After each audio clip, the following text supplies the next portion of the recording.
I've come to Bristol in the UK to speak to two very interesting bands, Genghis Tron and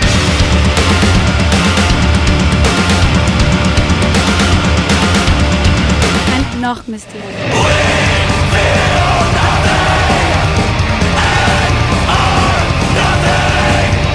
Nachtmystium are an atmospheric psychedelic metal band that have quite a few black metal influences, while Genghis Tron are an experimental metal band that consists of a drum machine, guitars, vocals and keyboards.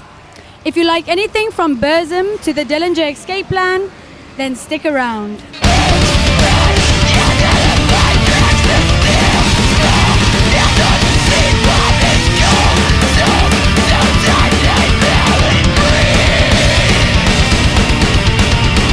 I'm here with Genghis Tron.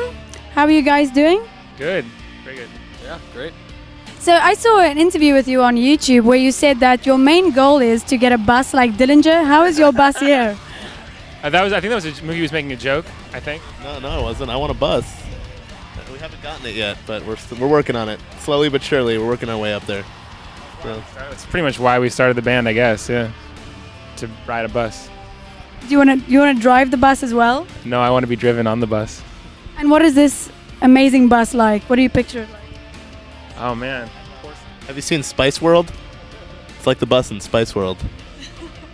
So you want the clothing as well, and all the fur and the shag carpet and everything. I'll take Sporty Spice's like wardrobe. That's it. The other girls' stuff is too extreme. And are you happy to wear the girls' clothing? I'll just stick with what I'm wearing now, actually, yeah. I'm Baby Spice. Great.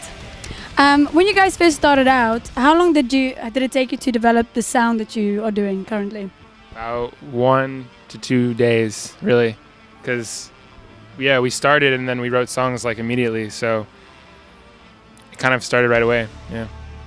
It was just kind of an accident at first. Michael and I the three of us were going to school together, and Michael and I just he had a keyboard, I had a guitar, and we both had computers, and we just tried to make a couple songs, and it kind of turned into a band without even really intending to. Like at first we didn't plan to be a band that played live shows and yearned for a bus. We just wanted to write some songs, but here we are 4 years later.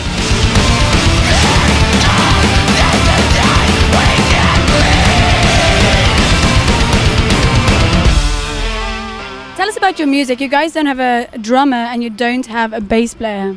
That's right. Correct. Yeah, well, as I said, it's not like there wasn't an explicit reason from the beginning other than just that it was Michael and I were writing the music, and I only had a guitar, he only had a keyboard, and we just wanted to make things happen with just the two of us. And then very quickly we added Mookie, and because neither of us could do vocals at all. And I don't know, it's just we like keeping it with the three of us. Yeah, it's more of just about the music, the music that we can write, and not like, oh, well, we're starting a band, we need to have 5 people in the band, 2 guitar players, a bassist and drummer, and it's like that wasn't really the idea. So, how's it being 3 guys in a band, good and bad? That's a good question. Yeah, that is a good question.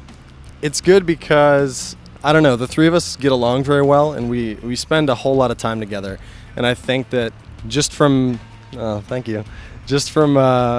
touring with other bands and seeing how other bands interact with each other, I think it's kind of a rare thing that a band can get a dynamic where the people get along really well, and I don't know, so we have really good chemistry with the three of us, and it's just 3 heads is not too many people to have in the decision making process where each of us can always have our input, but it's not so many people involved that I feel like once you have 5 people in a band, there are always a couple people who are kind of in charge. It's like you can't have 5 people making decisions about everything, but so it's enough people that we have the advantage of many heads, but not so many that decision making is something that is a huge problem for us.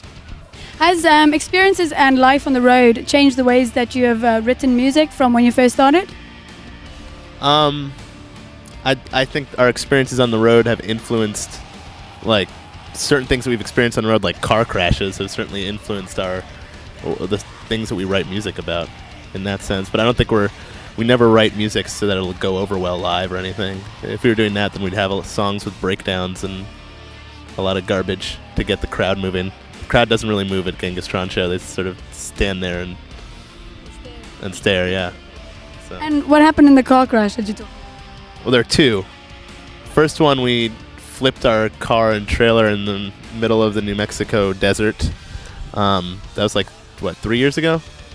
And then the second one was actually like a month ago, or 2 months ago. The wheel of our van came off in the middle of a busy highway in Ohio, and we spun out across 4 lanes of traffic. But we didn't flip, so it was an improvement on the first accident. But yeah, not fun.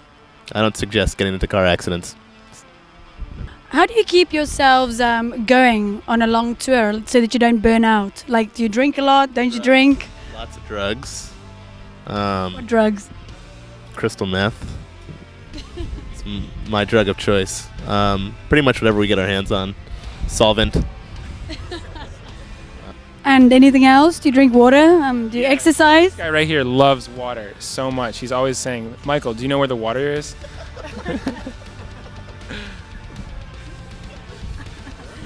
And do you? Why is that? I grew to appreciate water more from knowing him, because I used to only drink beer, and now I know I'm supposed to, in between each beer, you drink a little water as well. So that's how you survive on the road.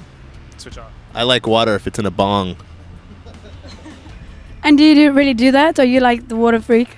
It prevents hangovers. Yeah, it's does. the staff of life. Yeah. Does it really? Yeah, it does, for real. We should try it then, because people always tell us, but we never do.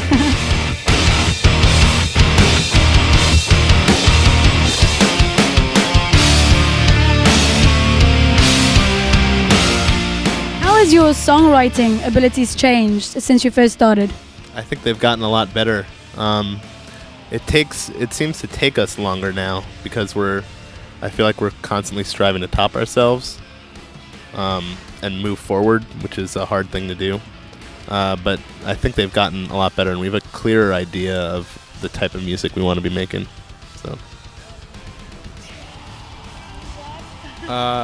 Yeah, I agree with that. I mean, it does take a lot more time these days because we're much harder on ourselves.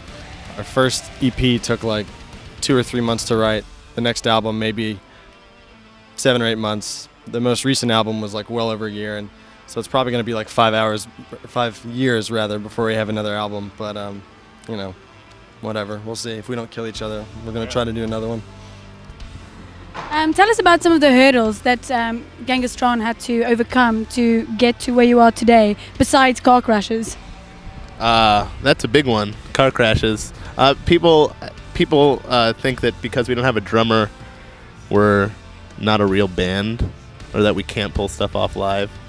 That's a little hurdle that we've faced.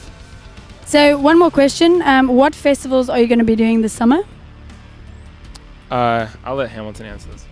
We're only going to be doing one festival in Europe. It's Eurocnes, which is in Belfort, France. What is it called? It's called Eurocnes. I don't even know if that's the right way to pronounce it, but it's definitely not a metal festival. It's like Massive Attack and Gnarls Barkley and Ben Harper and a bunch of non-heavy bands, and then there's some heavier bands like Fucked Up, but yeah, it's in in rural France, so it's actually going to be the first European festival we've ever done, so we're excited about it. But next summer in 2009, I think we're going to come back and do a lot of festivals. So.